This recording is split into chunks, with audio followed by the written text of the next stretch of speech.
ওম নমো ভগবতে বাসুদেবায়। জয় শ্রীকৃষ্ণ। রাধে রাধে। শ্রোতা বন্ধুরা, আজ 25শে জুলাই, 8ই শ্রাবণ, শনিবার। আজকের দিনেই পালন করা হচ্ছে আষাঢ় মাসের শুক্লপক্ষের শয়নী বা দেবশয়নী একাদশীর ব্রত। আষাঢ় মাসের শুক্লপক্ষের এই একাদশী তিথি থেকেই শুরু হয় চাতুর্মাস্য।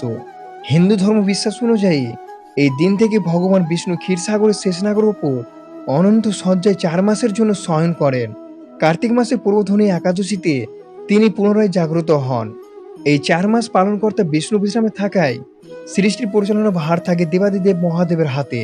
তাই এই সময়টি শিব ও বিষ্ণু উভয়ের আরাধনার এক অপূর্ব মিলন ক্ষেত্র। যেহেতু শ্রীহরি নিদ্রায় থাকেন, তাই এই 4 মাস বিবাহ, অন্নপ্রাশন বা গৃহপ্রবেশের মতো যে কোনো মাঙ্গলিক বা শুভ কাজ সাময়িকভাবে নিষিদ্ধ থাকে। এর মূল উদ্দেশ্য হলো জাগতিক মহামায়া থেকে দূরে গিয়ে ঈশ্বরের চিন্তায় মগ্ন হওয়া। ব্রহ্মবিবর্ত পুরাণ অনুসারে শয়নী একাদশী ব্রত অত্যন্ত শক্তিশালী।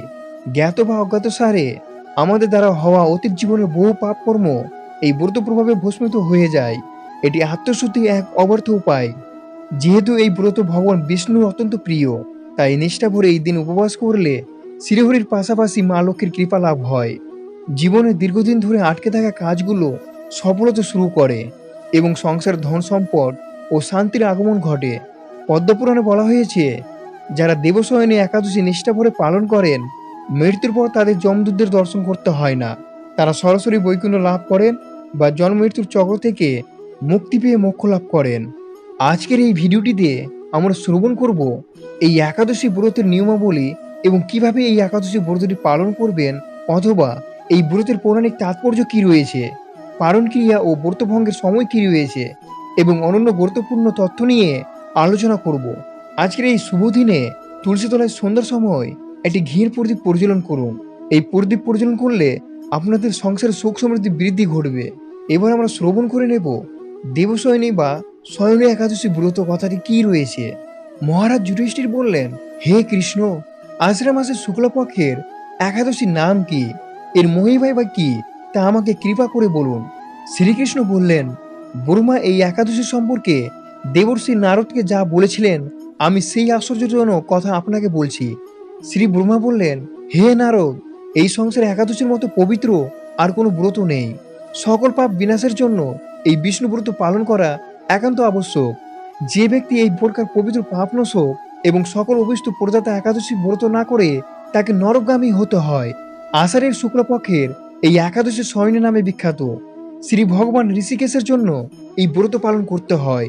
এই ব্রতের সম্বন্ধে এক মঙ্গলময় পৌরাণিক কাহিনী আছে, আমি এখন তা বলছি। সত্যযুগের কথা।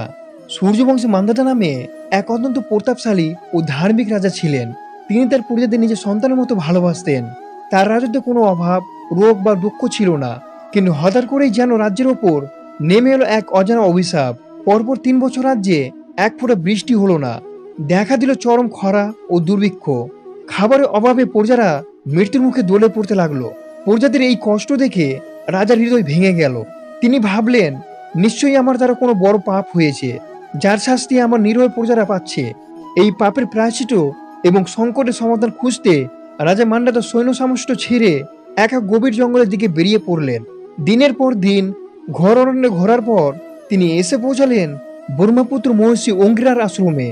রাজার মান্ধাতা ঋষির চরণে লুটিয়ে পড়ে চোখের জলে রাজ্যের দুর্বস্থার কথা জানালেন। মহর্ষি অঙ্গিরা কিছুক্ষণ চোখ বন্ধ করে ধ্যানে বসলেন।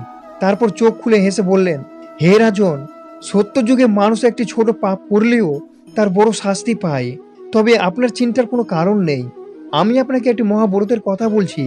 আপনি আপনার রাজ্যে ফিরে গিয়ে সমস্ত প্রজাদের নিয়ে আষাঢ় মাসের শুক্লপক্ষের দেবশয়নী একাদশী ব্রত পালন করুন। এই ব্রতের পূর্ণ প্রভাবে আপনার রাজ্যের সমস্ত পাপ ধুয়ে যাবে। মহর্ষির কথা শুনে রাজা মান্ধাতা তখনই রাজ্যে ফিরে এলেন। আষাঢ় মাসের শুক্লপক্ষের আসতেই রাজারানী থেকে শুরু করে রাজ্যের সমস্ত সাধারণ প্রজা অন্তত নিষ্ঠা ও ভক্তি ভরে দেবশয়নী একাদশী ব্রতটি পালন করলেন। উপবাস থেকে শ্রীহরির আরাধনা করলেন। আর সেই ব্রতের প্রভাবে এত শক্তিশালী ছিল যে ব্রত শেষ হতে না হতেই আকাশ মেঘে ঢেকে গেল। শুরু হলো মুষলধারে বৃষ্টি। খরা কেটে গিয়ে রাজ্যে আবার ধন ধান্যে পরিপূর্ণ হয়ে উঠল। বন্ধুরা, অনেকে মনে প্রশ্ন জাগে, ঈশ্বর তো কখনো ঘুমান না, তাহলে ভগবান বিষ্ণু কেন এই দিন থেকে 4 মাসের জন্য জগন্নিদ্রায় যান? এর পিছনে রয়েছে ভক্ত ও ভগবানের এক অপূর্ব প্রেমের কাহিনী। তো আমরা শ্রবণ করে নেব এই অপূর্ব প্রেমের কাহিনীটি কি রয়েছে। পুরাকালে প্রহ্লাদের নাতি বলি মহারাজ স্বর্গ মর্ত ও পাতাল দখল করে নিয়েছিলেন। তখন ভগবান বিষ্ণু বামন অবতার ধারণ করে বলির কাছে মাত্র 3 পা জমিদান হিসেবে চান। ভগবান 2 পা দিয়ে স্বর্গ ও মর্ত মেপে ফেলার পর 3য় পা রাখার জায়গা না পেলে বলি মহারাজ নিজে মাথা পেতে দেন। ভগবান চরণ স্পর্শে বলি পাতাললোকে চলে যান। বলি মহারাজের ভক্তি দেখে ভগবান বিষ্ণু খুশি হয়ে তাকে বর চাইতে বলেন। বলি মহারাজ তখন বলেন, প্রভু, আপনি যদি সত্যি আমার উপর সন্তুষ্ট হন তবে আপনাকে আমার সাথে পাতাললোকে চিরকাল থাকতে হবে। ভক্তের কাছে বাধা পড়ে ভগবান বিষ্ণু পাতালে যেতে রাজি হন। ভগবান পাতালে চলে যাওয়ার ফলে মা লোকে চিন্তায় পড়ে যান। তিনি বলি মহারাজকে রাখি পরিয়ে নিজের ভাই বানিয়ে নেন এবং উপহার হিসাবে নিজের স্বামীকে ফিরিয়ে আনেন। কিন্তু ভক্ত বলির কথা রাখতে ভগবান বিষ্ণু কথা দেন যে বছরে এই 4 মাস আষাঢ়ের শুক্ল একাদশী থেকে কার্তিক শুক্ল একাদশী পর্যন্ত তিনি পাতালোকে বলি মহারাজের প্রসাদে দ্বাররক্ষী হিসেবে অবস্থান করবেন। পাতালোকে ভগবান এই 4 মাস অবস্থানকেই জগনিদ্রা বা দেবশয়নী বলা হয়। রাজা মান্ধাতার কাহিনী আমাদের শেখায় যে একাদশী ব্রত নিজের জন্য নয়, অন্যের মঙ্গলের জন্য কতটা শক্তিশালী হতে পারে। আর বলি মহারাজের কাহিনী প্রমাণ করে যে ভক্তি থাকলে ভগবান স্বয়ং ভক্তের পাহারাদার হতেও দ্বিধা করেন না। এরপর শ্রবণ করব এই একাদশী ব্রতের পালনের নিয়মাবলী কি রয়েছে। দেবশয়নী বা আষাঢ়ী একাদশী পালনের নিয়মাবলী অন্তত সহজ এবং ভক্তিপূর্ণ। আপনি যাতে খুব সহজেই ব্রত পালন করতে পারেন এবং তার জন্য পুরো প্রকৃতির 3টি ধাপে দেওয়া হয়েছে। প্রথম ধাপ, একাদশীর আগের দিন অথবা দশমীর দিন। একাদশী ব্রত মূলত আগের দিন অর্থাৎ দশমী তিথি থেকে শুরু হয়ে যায়। দশমীর দিন সূর্যাস্তের আগে রাতে খাবার খেয়ে নেওয়া উচিত। এই দিন নিরামিষ এবং সাত্বিক খাবার গ্রহণ করবেন। দশমী রাতে চাল, ডাল বা ভারী শস্য জাতীয় খাবার পরিহার করা ভালো। মনকে শান্ত রাখুন এবং জাগতিক চিন্তার বদলে ভগবানের নাম স্মরণ করে ঘুমাতে যান। দ্বিতীয় ধাপ, একাদশী মূল ব্রত পালনের নিয়ম অথবা দেবশয়নী একাদশীর দিন। এই দিনটি সম্পূর্ণভাবে ভগবান শ্রীহরির সেবায় উৎসর্গ করা হয়। খুব ভোরে সূর্যোদয়ের আগে ব্রাহ্ম মুহূর্তে ঘুম থেকে উঠে স্নান সেরে পরিচ্ছন্ন বস্ত্র, সম্ভব হলে হলুদ রঙের বা পরিষ্কার সুতির বস্ত্র পরিধান করুন। এরপর ঠাকুর ঘরে ভগবান বিষ্ণু বা শ্রীকৃষ্ণের মূর্তির সামনে হাত জোর করে ব্রত পালনের সংকল্প নিন। মনে মনে বলুন, হে প্রভু, আজ আমি সারাদিন উপবাস থেকে আপনার আরাধনা করব, আমাকে শক্তি দিন। ভগবান বিষ্ণু চরণে তুলসী পাতা, চন্দন, হলুদ ফুল এবং ধূপ দ্বীপ অর্পণ করুন। বিষ্ণু পুজোয় তুলসী পাতা দেওয়া বাধ্যতামূলক, তবে মনে রাখবেন একাদশীর দিন গাছ থেকে তুলসী পাতা ছেঁড়া নিষেধ, তাই আগের দিনই পাতা তুলে পরিষ্কার করে ঢেকে রাখবেন। ভগবানকে ফল, মিষ্টি বা পঞ্চমৃত ভোগ নিবেদন করবেন। এই একাদশী দিন কি খাবেন এবং কি খাবেন না। এই একাদশী দিন চাল, গম, ডাল, যব, ভুট্টা, সরষে, সয়াবিন এবং যে কোনো ধরনের শস্যদানা খাওয়া সম্পূর্ণ নিষেধ। পেঁয়াজ, রসুন ও আমিষ খাবার তো এমনিতেই বর্জনীয়। যারা সম্পূর্ণ উপবাস করতে পারবেন না অথবা নির্জলা থাকতে পারবেন না তারা ফল, দুধ, দই, বাদাম, সাবুদানা, মিষ্টি আলু বা সিদ্ধ আলু খেতে পারেন। খাবারে সাধারণ লবণের বদলে সন্দুপ লবণ ব্যবহার করবেন। সারাদিন যতটা সম্ভব কম কথা বলুন এবং মিথ্যা কথা বা পরনিন্দা থেকে বিরত থাকুন। সময় পেলে ওং নমঃ ভগবতে বাসুদেবায় এই মন্ত্রটি জপ করবেন অথবা হরে কৃষ্ণ মহামন্ত্র জপ করুন। শ্রীমদ্ ভগবদ গীতা পাঠ করুন এবং সুযোগ পেলে রাতে জেগে ভগবানের নাম কীর্তন জাগরণ করুন। তৃতীয় ধাপ, দ্বাদশীর দিন বা পারণ বা উপবাস ভঙ্গ বা পরের দিন।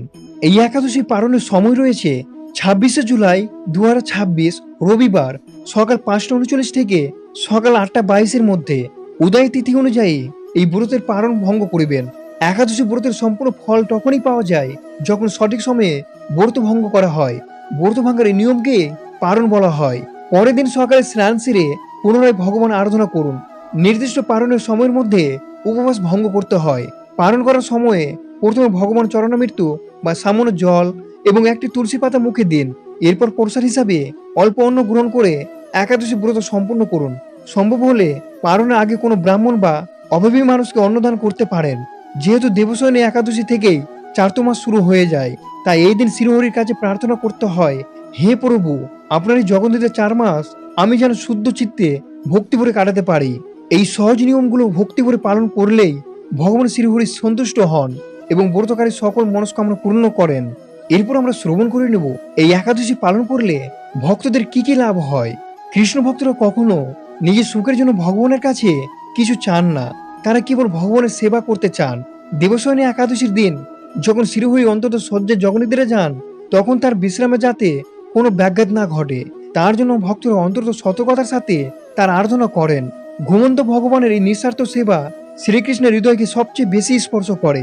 বলা হয়, শ্রীকৃষ্ণ যখন জগন্নিদ্রায় থাকেন তখন ভক্তদের ভক্তি হিসাব রাখেন স্বয়ং শ্রীমতী লক্ষ্মী দেবী। তাই এই একাদশীতে নিষ্ঠা ভরে ব্রত পালন করলে সরাসরি রাধারানী বা শ্রীলক্ষ্মীর বিশেষ কৃপা লাভ হয়, যা একজন গৌরীর বৈষ্ণব বা কৃষ্ণ ভক্তের জীবনে চরম পাওয়া। পদ্মপুরাণ ও স্কন্দ পুরাণ অনুযায়ী দেবশয়নী একাদশী ব্রত পালন করলে জাগতিক মোহ ধীরে ধীরে কেটে যায় এবং হৃদয়ে শ্রীকৃষ্ণের প্রতি শুদ্ধ ভক্তি ও নিষ্কাম প্রেমে উদয় হন। এই ভক্তি এমনই শক্তিশালী যে ভগবান স্বয়ং ভক্তের কাছে বাধা পড়ে যান। ভিডিওটি যদি ভালো লেগে থাকে তাহলে একটি লাইক করে দিবেন এবং আপনাদের পরিজনদের সাথে শেয়ার করে তাদেরও এই পুণ্য কথা শ্রবণের সুযোগ করে দিন। ভালো থাকবেন। জয় শ্রীকৃষ্ণ।